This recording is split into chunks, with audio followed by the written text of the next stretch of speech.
Hello everyone and welcome to the Constructive Criticism Network. This network is here to help you improve at Magic the Gathering at every level. From Pauper Leagues to Top 1000 Mythic, we've got you covered. If you want to hear the entire network, head on over to our sponsor at PureMTGO.com, where you can hear each and every show, each and every week, and check out their sponsor, MTGO Traders, and tell them that the CCMTG Network sent you. Now sit back, enjoy the show. From YouTube, podcasts, and more, here's this week's episode from ConstructiveCriticism.com.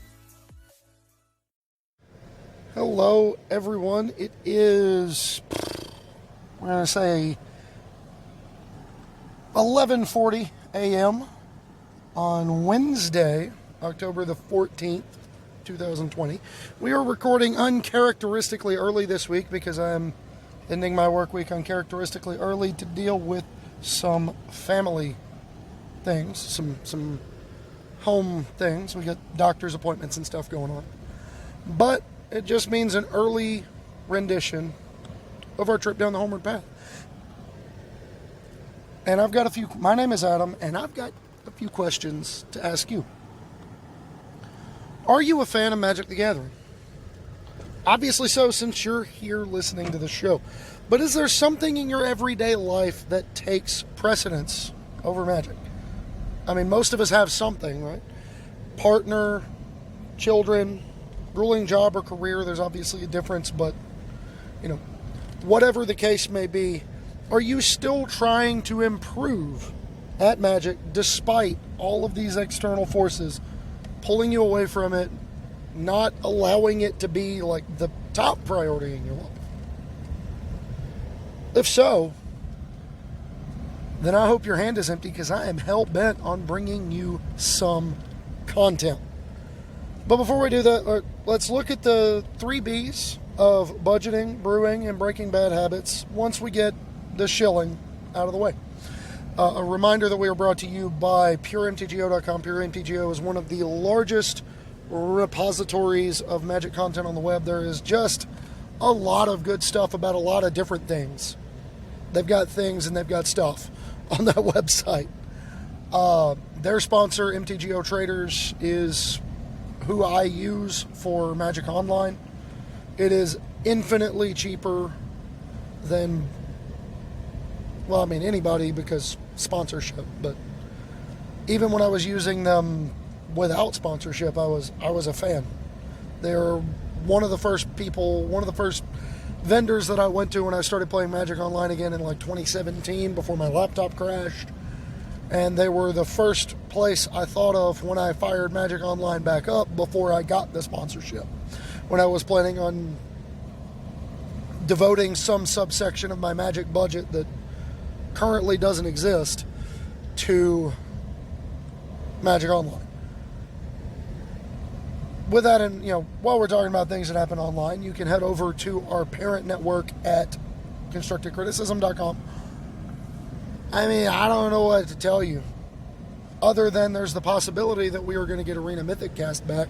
So there will be even more content on both Pure MTGO and Constructive Criticism. And it would behoove you to check it out.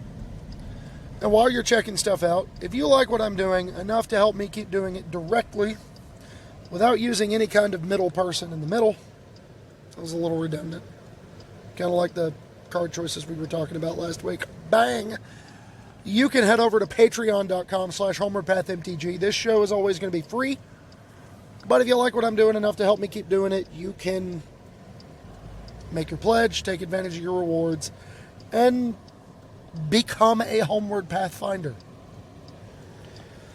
So with that all out of the way, let's dive into our Budget Spotlight this week. And we're adding a new piece to Budget Spotlight, because I've been pretty consistently doing 4 cards anyway. I've decided to start doing an uncommon, a rare, a mythic, and a commander spotlight. Either a card that is good as a commander or a card that is good in commander as the last card every week. And this week, our uncommon is Rakdos Charm at the whopping price of 50 cents a copy. Rakdos Charm, 50 cents a copy. In 60 card formats, this card grants 2 different kinds of key disruption in one card: artifact removal and graveyard hate. I know it's got another mode, but 9 times out of 10, those are the two things you're using it for. You're boarding it in to supplement your existing graveyard hate packages or your existing artifact hate packages. And the fact that you get the same card can pull both jobs is a really big deal. It's a Culligan's command that just hits a little different. And sometimes, yes, you will cheese out the Elves player who barfs half their library onto the table and you just get to kill them. Respond to Shaman of the Pack by going, kill you. But how is it going to kill you? No, you die first. It fills similar roles in Commander, but Mode 3 can also punish eager tokens players. If you're having a nice, fair Commander game and you're playing a Grixis Commander or a 4-color that includes blue, red, black, and one of your opponents gets frisky and decides to put 40 tokens on the board and say it's in the name of defense, you can tell them they've been defending the wrong thing. You can Mystical Tutor up your Rakdos Charm and kill them, which is pretty sweet. And do some incidental damage to other players along the way. That mode can also link arms nicely with Seagate Stormcaller and other cards of that nature that will allow you to copy it. If you end up using that mode twice, you can double up and still kill people off of Tamer boards. It's just a really good, neat little card to have access to, and it's it's kind of like your American Express card. You never leave home without it, or never sit down at the commander table without it if you're playing Rakdos. It's just Rakdos plus other colors, whatever. It's just thoroughly reasonable. At rare, we're talking about Dread Horde Butcher. For those of you who don't know, it is a red and a black for a 1/1 haste. Trample, I believe. Genuinely can't remember.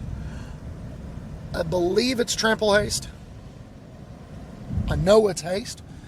When it deals combat damage to a planeswalker or player, put a +1/+1 counter on it. And when it dies, dish out, you deal damage equal to its power to any target.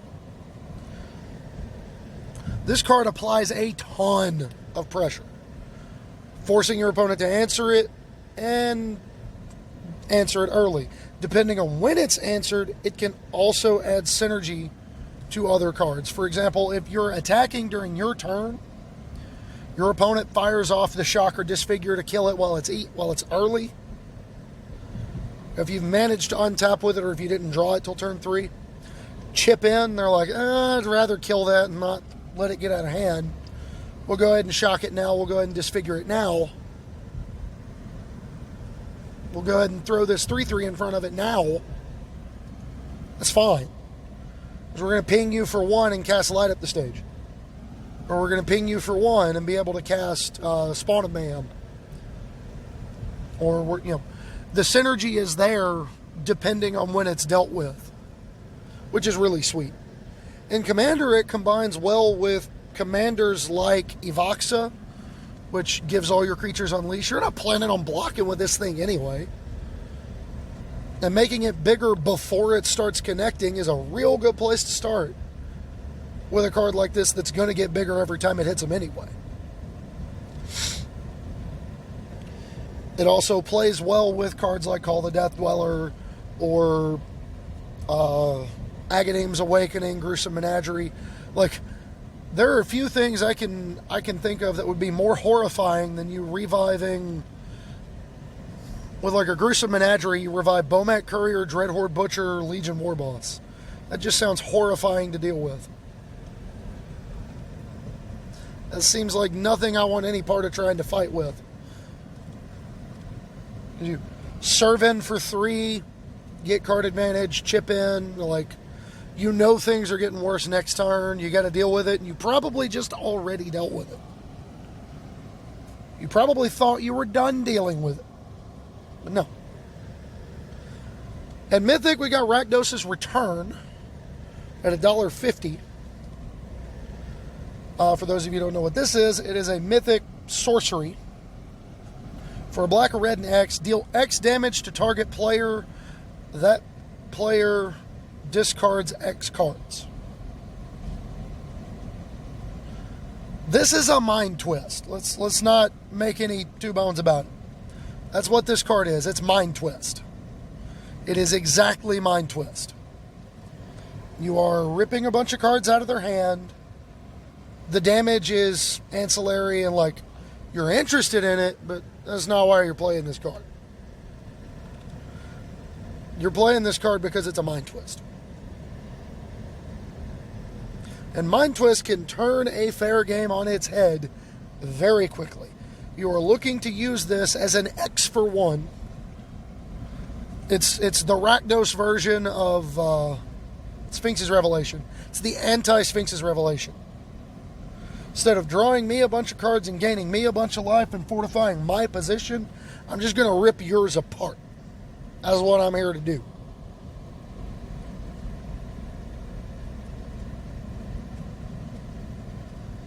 And that's good. Like, you know, Mind Twist, it's a card that doesn't see play in Legacy or Vintage, obviously. But it's a card that can dominate a game that has been kind of fair and back and forth and based on incremental. Similar to control decks drawing a bunch of cards in the middle of a game, ripping your opponent's hand apart in the middle of the game, and putting them in top deck mode while applying a little bit of pressure to their life total. Like, this thing for 3 is real strong. And even as a mind rot that deals 2 damage, it's not embarrassing.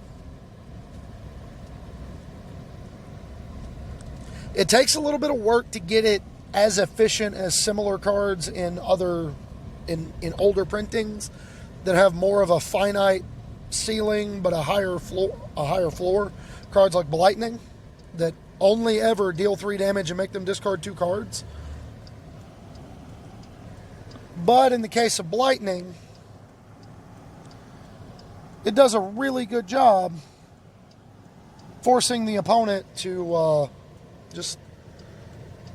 they gotta have it. They gotta play carefully. They gotta be ready. And last but not least, our Commander Spotlight is Rakdos, Lord of Riots at $5. And one of the advantages to Commander as a format is not needing more than 1 copy. So a $5 card becomes a lot more reasonable in Commander. And Rakdos, Lord of Riots in particular is a neat one because it's a really, really good commander in its own right. This card says black, black, red, red, 6/6 flying trample. It's black, black, red, red, 6/6 flying trample. Can only be cast if an opponent has lost life this turn. And the trade-off is that your creature spells cost 1 generic less to cast for each life an opponent has lost this turn. That doesn't say for each life target opponent has lost this turn. For each life one opponent has lost this turn. That says for each life lost by an opponent this turn. So in Commander, that counts. You know, if you make every other player lose 1 life, or you know, tap a Spear Spewer, everybody takes 1 damage. Well, that turns on Rakdos, you can cast it, and now your creatures cost 3 less because everybody else lost a life. Yuck. So you can drop a Harvester of Souls for 3 mana. Get 1 more ping in, everything, all your big stuff costs basically nothing. It's absurd. Cost reduction effects are powerful. It's objectively the most powerful, or the most flavorful, sorry, can't read my own writing. The most flavorful Rakdos commander requesting a linear setup, but a wide open-ended payoff. What I mean by that is, you're looking for a very specific framework to fit this card into. You want to play similar things that you would to enable Spectacle. Effects that cause opponents to lose life easily sitting on the table. But the trade-off is you don't necessarily have to be built all the way around those mechanics. You just need enough of them to trigger Rakdos. so that you can cast it. And in the case of Rakdos, Lord of Riots, this card can be as broken or as fair as you want. You can use it to just plop a lot of power and toughness onto the table, make your opponent deal with stuff. You can use it to enable game-breaking combos in black and red. You know, the world is your oyster. You know, Machias the Unhallowed becomes a lot easier to cast. So does Murderous Redcap, so you can set up those two plus a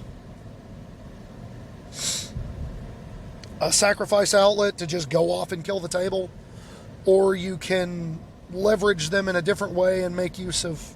I mean, there's a lot of stuff to look at with this card that is really, really, really good. There's also a lot of stuff you can look at with this card that's like totally fine, and you're fine to use, but it's not gonna make you the enemy of the table either. And probably the best reason to love this card, $5 especially, is it's freaking Rakdos. When I was first learning to play Magic, when I was younger, playing through the original Ravnica block, Rakdos the Defiler was one of my favorite cards, even though it was stone cold awful. Because it's just so cool. It's so flavorful. It embodies the character of the Rakdos Guild so perfectly. And Lord of Riots does that to 11. But, moving on into segment 2, we've got our Brew of the Week, and this week we're going to be talking again more about a concept than a specific list after the wild deep dive that was last week. And we're changing formats. Because as I mentioned, I am looking more into the eternal as I get older and wiser. And this week's Brew concept of the week is Rakdos Aggro for Historic. Now, it's an excellent choice if you're looking for a proactive package that will prematurely punish opponents' plans. The aggressive core can go light or fast, or it can go light and fast, or it can go big and powerful. If you go light and fast, you're looking at a lower overall mana curve, more haste, and a faster goldfish draw. I.e., you're looking to kill them as quickly as humanly possible. You're not looking to mess around with value. You're not looking to mess around with drawing cards. You're not looking to mess around with, like, trying to take your 2-for-1s where you can. You're just looking to put as much power and toughness on the board as early in the game as possible and make them have an out. Make them deal with you.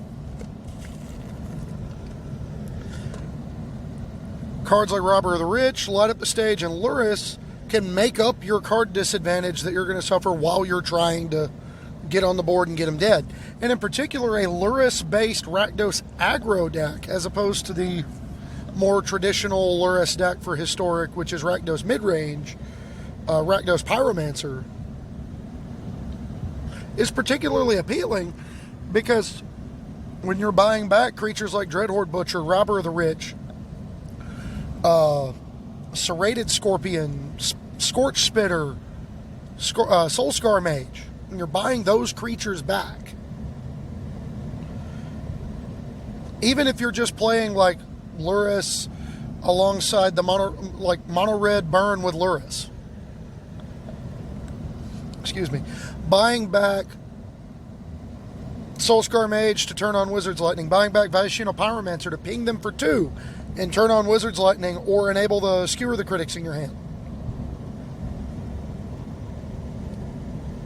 It all adds up. Like, buying back Get 2 Lava Runner, chip in for 2, turn on Wizard's Lightning.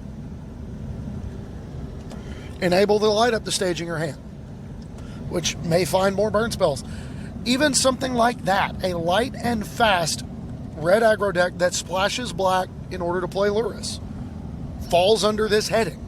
Because frankly, in a matchup between this one and the Mirror, you have more of the capacity to interact with your opponent in a longer game, because your opponent spending cards to deal with your creature instead of going to your head is like card advantage for you, even though you're not built around it. You know, every card your opponent spends to kill a creature is a card they don't spend going upstairs. And then a card like Call the Death Dweller can be an absolute backbreaker in the burn mirror, because they spend these cards to deal with your creatures. They spend a shock or a Wizard's Lightning or a Lightning Strike on Lurrus instead of it going upstairs, and then you just call Lurrus back and then play another 1-drop. Whatever the case may be, if you're going with a light and fast approach with Rakdos aggro, you get mileage out of playing the black, even if you're not playing much of it. But the further you dip your toe in, the more interesting it gets, because you get access to cards like Dreadhorde Butcher, cards like, Robber of the Rich, cards like Fireblade Artist, cards like Gutterbones, Diregraph Ghoul, which allow you to apply more pressure as creatures. They're better holding an Embercleave if you go down that route instead of playing Lurrus.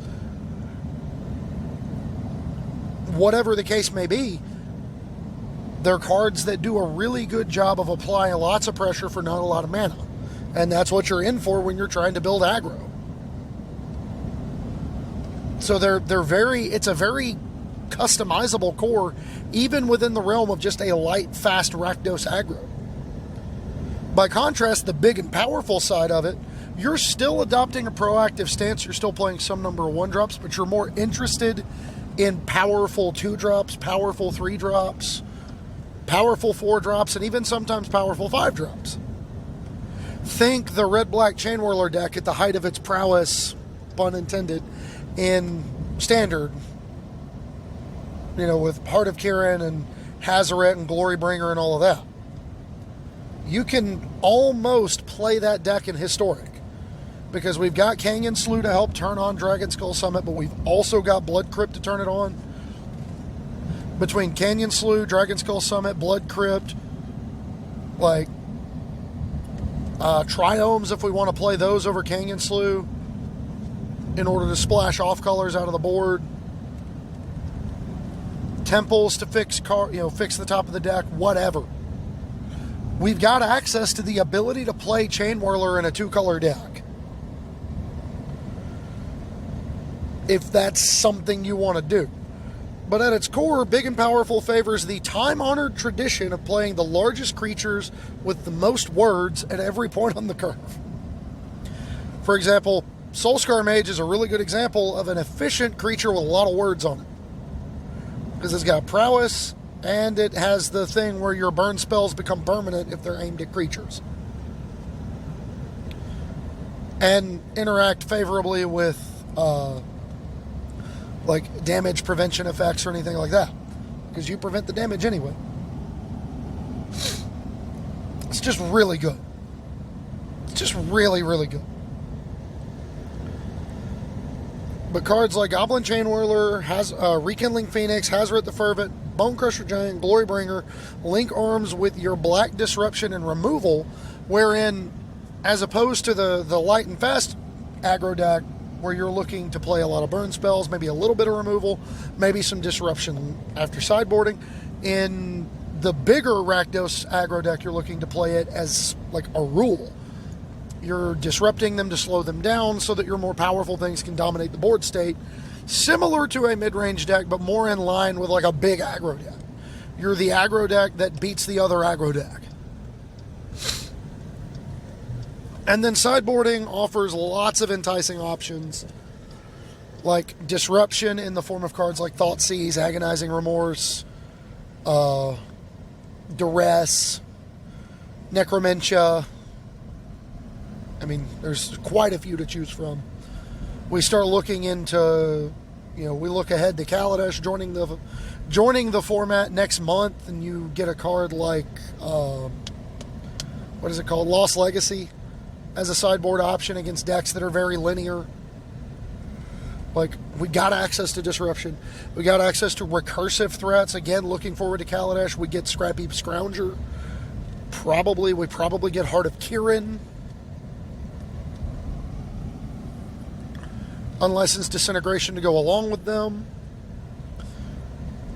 Like Mardu vehicles could be a thing, but it's going to be even more likely that just plain old Rakdos vehicles are a thing because the mana's smooth.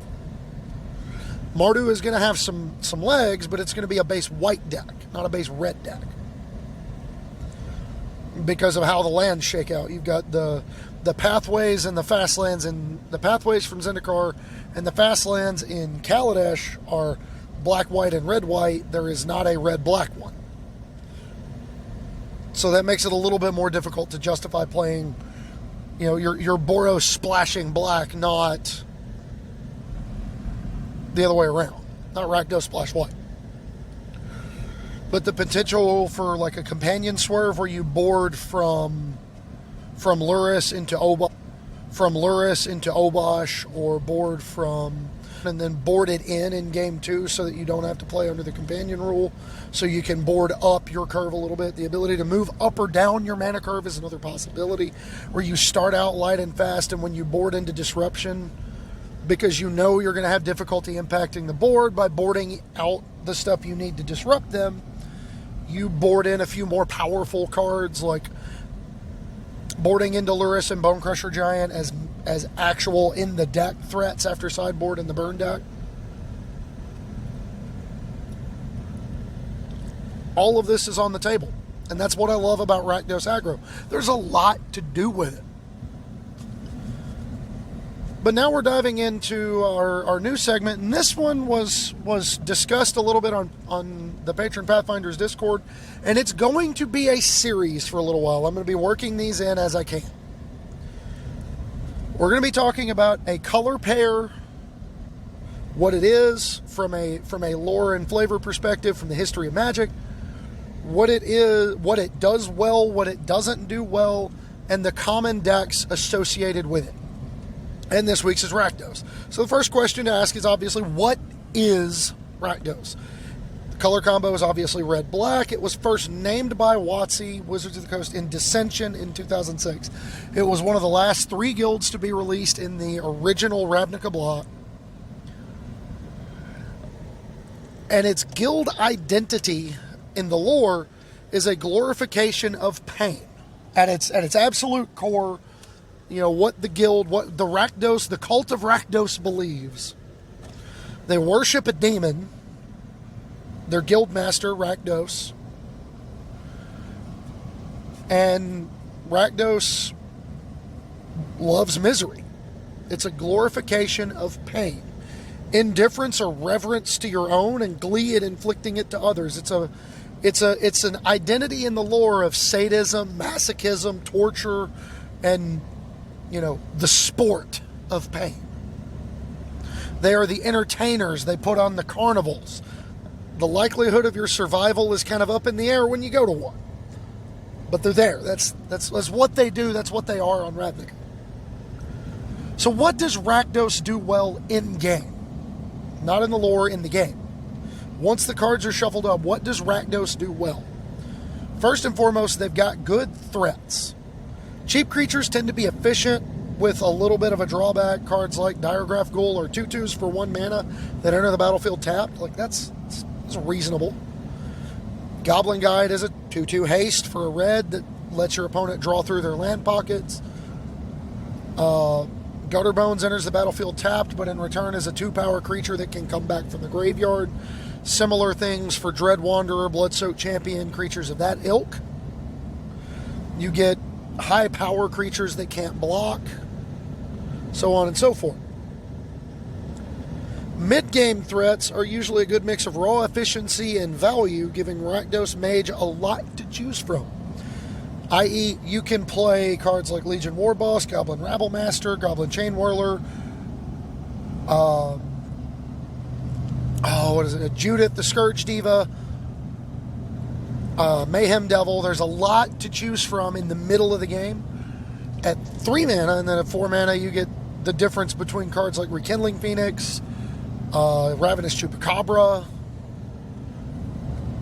Planeswalkers, Chandra Torch of Defiance, that kind of thing. There's a lot to choose from in building your Rakdos deck, and that's what makes Rakdos simultaneously one of one of the most fun decks to build, but one of the most aggravating decks to build because it's really hard to find an aggregate list. Because everybody kind of wants to do their own thing with it.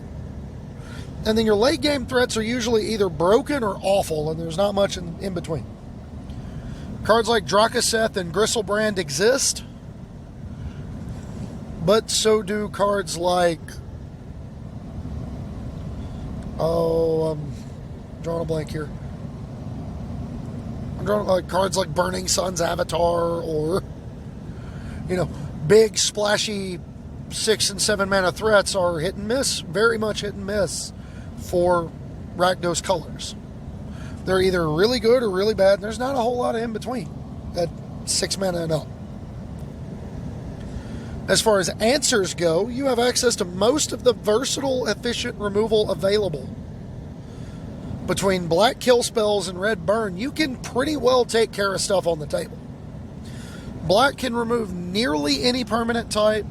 Red adds to that by adding the ability to deal with artifacts and the ability to deal with, deal direct damage to planeswalkers to supplement black's direct planeswalker removal. Black Disruption links arms with efficient removal and threats very well, and the multiple mechanical identities lend themselves well to a host of focused deck archetypes. The weaknesses of Rakdos: you can't remove enchantments in Rakdos. I know Farrakhan's Libation and that new card from Zendikar exists. Those are cards you can play. But that doesn't make them good at removing enchantments. You have 2 cards in the history of Magic in black and red that can remove enchantments without another color. As a dedicated Rakdos mage, you're also weak to the top of the deck, which is to say there's virtually nothing to allow you to interact on the stack with your opponent. And then mechanical identities from the Rakdos color pie, you're very vulnerable to removal because you're very board dominant. You're a lot of the mechanics that you want to use as a Rakdos mage, whether they're printed mechanics or the way the cards are designed, the way they work together, typically have you playing to the board in order to leverage your advantages. In order to leverage what you're wanting to do well, you've got to play to the board. It's really hard for a Rakdos deck to win without attacking at some point in the game. As for those mechanical identities, what are they? First of all, we have the printed keywords. There have been 3 in the actual Rakdos guild identity. The first was Hellbent, which is cards and effects that get more powerful as you have no cards in hand. There have been other cards printed through the years that kind of piggybacked off of the printed Hellbent mechanic that would trigger when you had 1 or less cards in hand. But at its core, Hellbent was kind of the original embodiment of the Rakdos philosophy. Get on the board, do it quick, put everything on the table, and see what happens. If you do that, we'll reward you by making your stuff more powerful. And it didn't work out in the original Ravnica because it was a very well-balanced set, and nothing was particularly powerful. Everything was kind of around the same power level. So by playing... by most of the games being dominated by Fair Magic, it was really difficult to be the deck that was playing Fair Magic but doing it with literal no hands available. The second was Unleash in Return to Ravnica. Unleash meaning you could put the creature into play with a +1/+1 counter, but it would be unable to block. Well, this is everything you want as a Rakdos mage. I don't care about blocking. I just want to kill you. So... Unleash was a really good mechanic for the Rakdos deck at the time, and it did a really good job of helping bring that deck to the forefront of the format as one of the aggro pillars of the RTR standard. And then most recently in Ravnica Allegiance, we got Spectacle. And this was one of the best designed mechanics I've ever gotten to play with. Because... the best Spectacle cards are kind of like the best Affinity cards, are kind of like, I wouldn't even say the best Affinity cards, they're kind of like the best improvised cards, they're kind of like the best Prowl cards in Lorwyn. They're cards that you don't mind hard casting. Like, red decks would have killed for a divination back in the day. But then we gave them a divination that sometimes costs 1 mana. As long as you play it post-combat, which is when you want to play your spells anyway if you're a red deck. A card like Rick's Mighty Reveler has been an unsung hero for me in the Rakdos Death Whirler deck in Historic. Largely on the basis of the fact that in the middle of the game, I can top deck it, declare an attack with my First Strike Menace Death Touch Chain Whirler. They're probably not blocking that. You serve in for 3. My hand's garbage, so we're just going to go ahead and play Rick's Mighty Reveler, discard my hand, draw 3, and we're going to be pretty far ahead. But even on the surface, I don't mind playing Rick's Mighty Reveler in the deck because it also feeds into the way the deck is built. You can discard Chain Whirler on turn 2, cast Call the Death Dweller on turn 3, and rip apart a board of creatures. But beyond printed mechanics, there's several repeated themes that have come up over the years for red and black together as a color combination. The first is discard for value. This first really started to come up during Odyssey block with the flashback mechanic. And there were a lot of decks that did this, but red and black kind of got some subtle jabs and subtle nods here and there. Cards like Fiery Temper, cards like Cabal Therapy, that you could discard for value. Whether it be discarding Fiery Temper to madness it and fire out on a creature, discarding Cabal Therapy knowing you're going to flash it back later. Discarding Lava Dart to flash back later is a common play line in Modern. Even in like the Reanimator shells, you're discarding big creatures for value to get them back later and find the cards you need to get them back. Faithless Looting got banned in large part because of this identity of discarding cards to generate value. Aristocrats gives you like Morbid, the abilities that trigger when a creature dies.